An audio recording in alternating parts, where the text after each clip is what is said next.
Chapter 2. The Devil on 3 Sticks. There's an old saying that fools build houses for wise men to live in. A proverb which, whether applicable or not to farms as well as houses, probably receives about as fair an average of direct verification in the course of each man's individual experience as any other of those mysterious morsels of traditional truth, which are handed down from each generation to a successor, like fairy money, gold in the giver's, dust in the receiver's hand.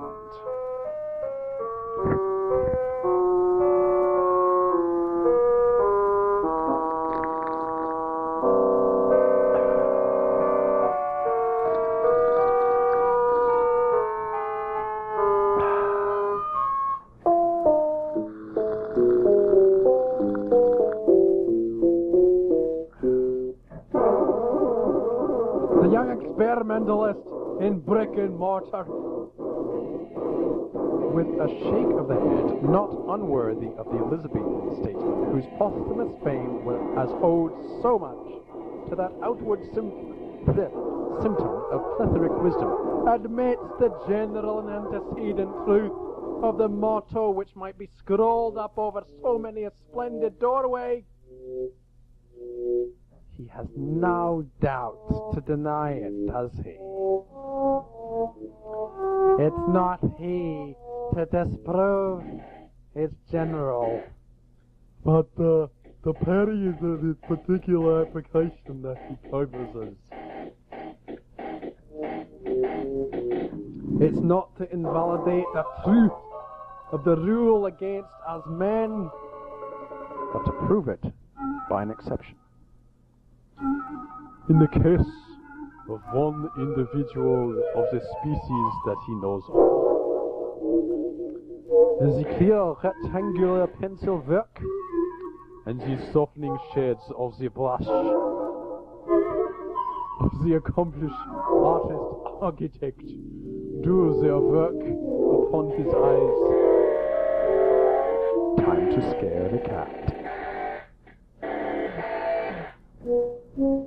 Like vanity reflecting in a mirror, as he beholds on his form the splendid elevation, then envies them with delight in one corner of the sketch, the exceedingly moderate estimate. Such is the taper that has lighted fools, each on his solitary track, out of the beaten high road of old experience, leading him on by the marsh light of hope, individual exemption to the common lot. And all the men shake their heads and only smile at the sallies of youthful arrogance that rise and break in succession upon the shores of life, and need no reproach but that which is their own sure ebb will bring with it. And so they felt, and so they felt, and so they felt, and so they looked unto me in the autumn of, no, I dare not say how long ago, when the arrival of a load after a load of it gave Paris notice of the attempt to drain what antiquity had pronounced undrainable since the deluge.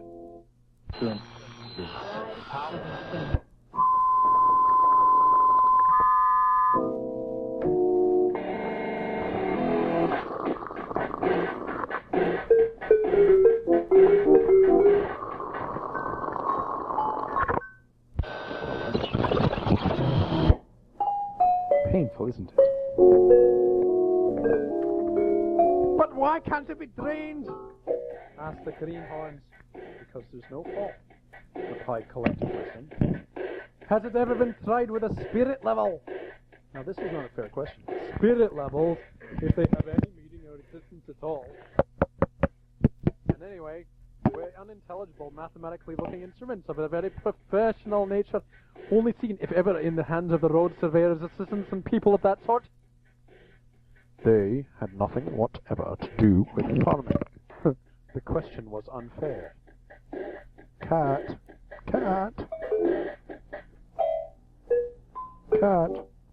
Yo, cat, man. Yo. They had nothing whatever to do with the farming. The question was unfair. It contained an ambiguous term. Picture to yourself, however, the following conclusion of it.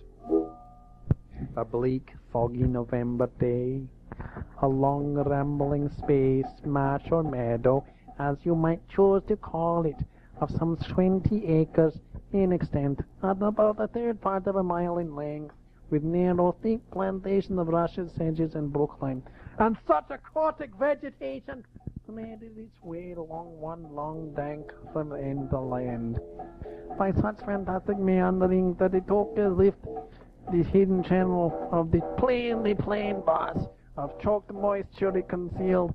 It had been making continued series of experiments from time out of mind in search of an outlet, and after centuries of struggle and disappointment, had at length arrived, quite by accident, at a certain point of the meadow, where you might see a pair of high mud boots standing, or rather soaking with a man in them, peering through a telescope on 3 legs, as if he was watching for the total eclipse of a small boy that is to be seen, gradually sinking about 50 yards off,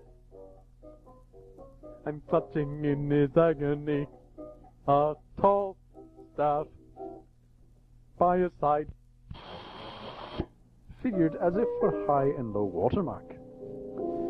Presently the boots and telescope, after various ineffectual efforts, heavings, succeed in striking their quarters. The boy, after sundry spasmodic struggles to correspond, achieves the same exploit.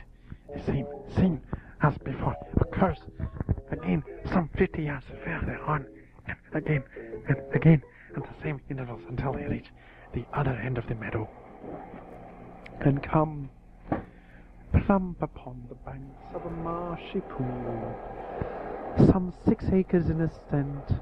On attaining this point, the telescope is suddenly shut up with a triumphant snap.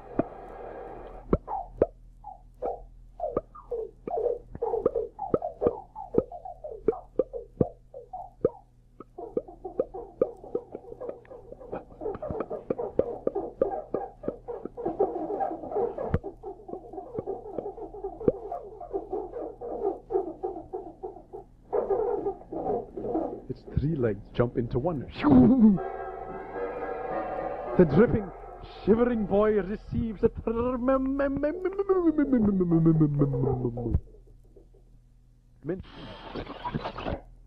involuntary thwack on the back,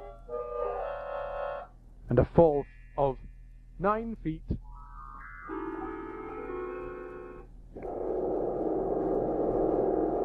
is declared.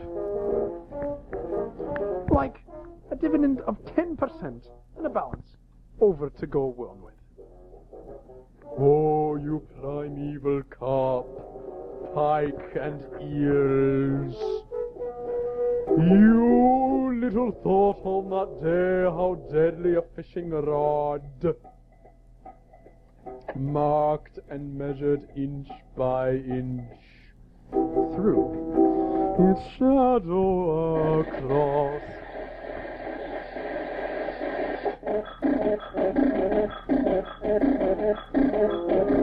your ancient domain. Little did you believe security dream of knew so a monster.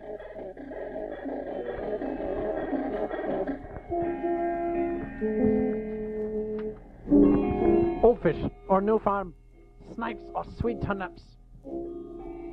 Has it ever been tried with a spirit level?